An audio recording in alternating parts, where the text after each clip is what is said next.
Hazelnut na sampalok. What is this? So guys, niluwain niya agad kasi mas. It's spicy. Yeah, because I see here. Eat first. Vinegar. So guys, meron tayong gift. Gift para sa ating kaibigan. Para exchange nito ay pasalubong galing sa Pinas. Muna ako guys, nakaabang dito sa labas.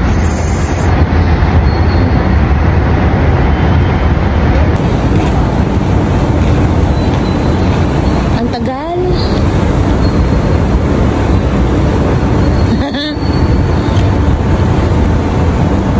Di ba kita? Psst. Inday! Hindi ba makikita? Ang liit-liit ko ba? Or saan ka na?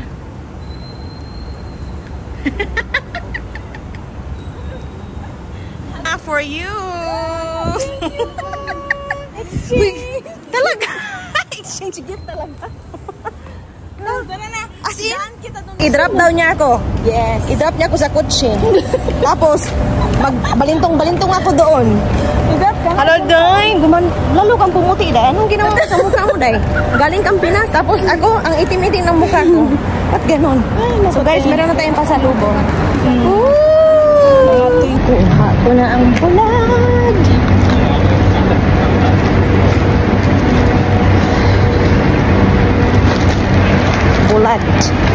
Bulad ni auntie. So guys, nandito na ang bulad ni auntie. Tingnan natin kung anong laman. Hi mga kabisda! So for today's video is, ito na yung time na bubuksan ko yung pasalubong. So kagabi ko to nakuha sa kaibigan ko. So ngayon ko na ipapakita at ipapatikim sa kanya, no? Kung unsay lami ani. Ito lahat ay mga pagkain Pilipino, pero yung kaibigan ko kasi is from Manila. So hindi kami magkapareho ng mga gusto ng mga Filipino food. Pero ito na ang kanyang mga binigay. So una-una ito ang Zeb-Zeb. First time ko pa itong kainin guys. Zeb-Zeb, 2 piraso.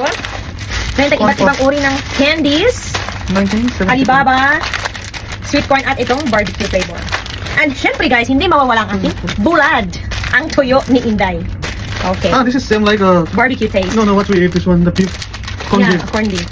So guys, una natin ipatikim sa kanya ang Alibaba. Na open. Just give me the seed. RTK siya guys, gusto niya ng gunting. Guntingin ko tong ilong nito. I'll try this one first. Let's see. Let's taste.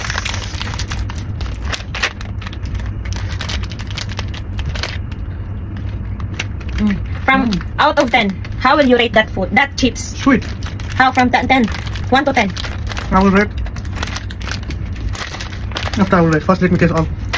After guys, ito naman yung barbecue. And actually guys, tuwan-tuwa ako nang ma-receive ko to. I'm very happy to receive this. These are all Filipino candies. How it says? I will tell you after. This is it? Yeah, this is the thing. And then the next one is the Zeb-Zeb or the corn chips. Okay, let's taste. Wow. I will taste also. Ang Zeb-Zeb pala isang like popcorn siya. Nalagyan ng cheese powder. So, okay lang.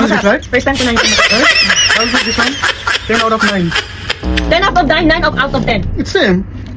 Baliktad guys, 9 out of 10. This one I will give. Ang sakit ng puto. Only 5. 5 out of 10. Hindi niya alam na paborito namin to. 4. And this one is 4 out of 10. Ano pa? Now guys, ito naman ang mga candies. So open. Too much this candies. I cannot eat all of them. So guys, nandito si Mr. Cool. Ito si Yaki. Ito naman si Yema. Hindi ko pa ito nakakain. Of course, ang coffee ko. May kape din ito. Itong fresh, no? High school, elementary life. My God. Siyempre guys, ang Frutos. Too much. Yeah. Meron ding ito. Milk candy powder. This is no need to. Only I think one is enough because they are same. No? So guys, at ito pa. Ito. Yogurt. So guys, ngayon first natin ipapatikim sa kanya yung mga yung mga sweet na hindi niya alam na may maasim dito. So first, ito muna si Milky Powder. Hindi na maling po. I want to choose. First, I will okay. choose this one. fresh milk candy. After you taste, rate directly. Why your candy is very small? Why in our place is like it's big? What the hell? Bilisan mo, ang bagal-bagal man. Sabi niya guys, bakit daw maliliit yung mga candy Too much, natin? ma'am. How? You eat that all. Rate. How's the taste? Tastes like the one Indian sweet. I don't know. I forget the name. So, 7 it. so 7 out of 10. Okay. Next naman guys is ang milk powder I will candy. taste last this one. Okay. You let them see. This one guys is Yema candy. Wow. He loves too much chocolate, so whenever Wow, he it's will nice. sew a chocolate, he will really direct to eat that one. So, Mr. Yema, what is your rating? 9. 9 out of 10. Masarap ang talaga ng Yema, guys. So, Yema is very delicious. Masarap. Maharap daw. Not sweet, but Next. coffee, cappuccino. Wait, wait. Next, guys, is ang kopi ko. Papatikin natin sa kanya. This is good. I know. This is like Alpenliga, you know, Indian. Alpen? Alpenliga. You tell them. 10. Guys, for kopi ko, he likes it, so it's 10 out of 10. 10 out of 10. No. It's not this one. Not this one. Next naman, guys, is ang frutos. Pero ito, sampalok means maasim. So, ipapatikim natin sa Sampalan kanya. kita. Hindi niya alam na maasim. What is this? It's like a hazelnut. Yeah, hazelnut. Hazelnut na sampalok. What is this? So, guys, Yeah. niluwan niya agad kasi maasim. This is sweet? Yeah, this is, we used to make this one flavor in sinigang, maasim, sour. So, what is your rating for this one? Rating? This is good. Because our to balance all this. It will balance all the sweetness. Okay, then what is your rating? Good. What is your rating? Good. 7. But good. So, out of 10, 7 lang po ang It's sour. frutos. It's sour, but it's good. It's not, Okay. It's not sweet Next, guys, is ang iCool. because I cannot eat too much sweet. It's like mint, right? Yeah, eat, taste, It's like a chewing gum or what? eat. This is. It's look chewing gum, right? It looks like chewing gum, but chewing gum. Huh? Yeah, it's a chewing gum. Right? No. It's like in India we get center fruits. Center fruits. It's like same taste. Oh, okay. So, what is your rating for the iCool? This is 10 out of 10 because it's always make your mouth is refresh. That's why. Okay, so ang iCool, guys, But you is should give me this one in last time. 10 out of 10. I cannot give you because you already picked. So, next naman, guys, is ang Okay. nougat. So, ang Oh, nougat okay. is made of mani or peanut. Na, titikman niya. It's made by peanut. Yeah. It's a sweeter one. Sweet. Eat. Taste. Oh, what is this? Eat also the paper. Good. Not too much sweet. 8. So, ang nougat, guys, is 8 out of 10. But it's hard to chew. It's hard to chew. It's very chewy, right? It's sticky. I want to try this one. This one? Okay. Done? Not too much sweet. It's good for me because I cannot eat too much sweet. Oh. So, it's what? 8 out of 10? So, ang nougat is 8 out of 10.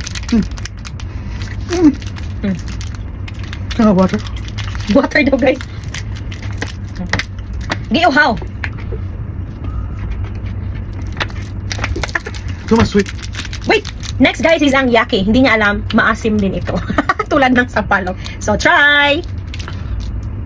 Yucky. Gumballs. Yeah. Can you have gumballs? Gumballs! Let's see. Eat! Taste! I think it's a fire. It's spicy. Yeah, because I see here. Eat first! Vinegar. Look in the camera. What? Taste chew for 5 seconds to 10 seconds. Vinegar. I don't want. Thank you. So, what is your rating for the yaki? 3. So, guys, nire-rate na ang yaki na 3 out of 10 kasi napaka-asim daw. Tingas lumaday. Ang nawong, vinegar ko no. It's vinegar, right? It's not vinegar. It's just sour. It tastes like it's a vinegar taste. Really? It's same like this one when you eat with what you call? Which one? The pickles? No, you're eating normal with. Yeah. with bulad. With Sorry. spin. Yeah. So 3 out of 10 ang yaki. Everything. So guys, last but not the least is ang milk powder candy. Taste. This is, I know what you call it. I think this is same like in my place, but I know it's different. No, it's powder. Don't be like. It's powder. Drink. I will drink. Drink. Yo. Huh? Best. Best? Good taste? Hmm. What is your rating?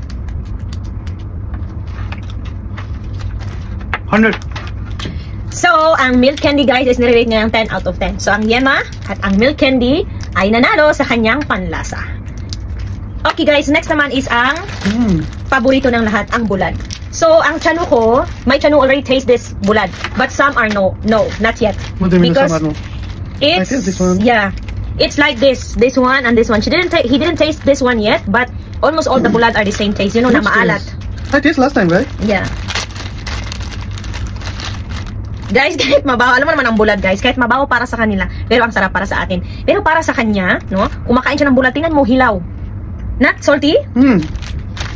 I like this one. Yung ibang lahi guys, nababahuan, amoy milat. Amoy milat. Pero para sa tingnan mo, yung hilaw niya guys. So what can you say about the candies from Philippine food, Philippine candy, and Philippine bulad? Good. Goods. But, what's the most you like, the bulad? The bulad is the best. And what you call the small, The dilis. yeah, that is my favorite. Please, guys, send here. So his favorite out of all the bulad kinds or the tuyo, the one that he liked the most is yung maliliit, yung dilis fried fish. Piniprito namin yan. So guys, yun lang po. Maraming salamat. Bye. Please Thank you. like, Like, share, and subscribe, and comment for more videos na gagawin namin. Bye guys. See you next time.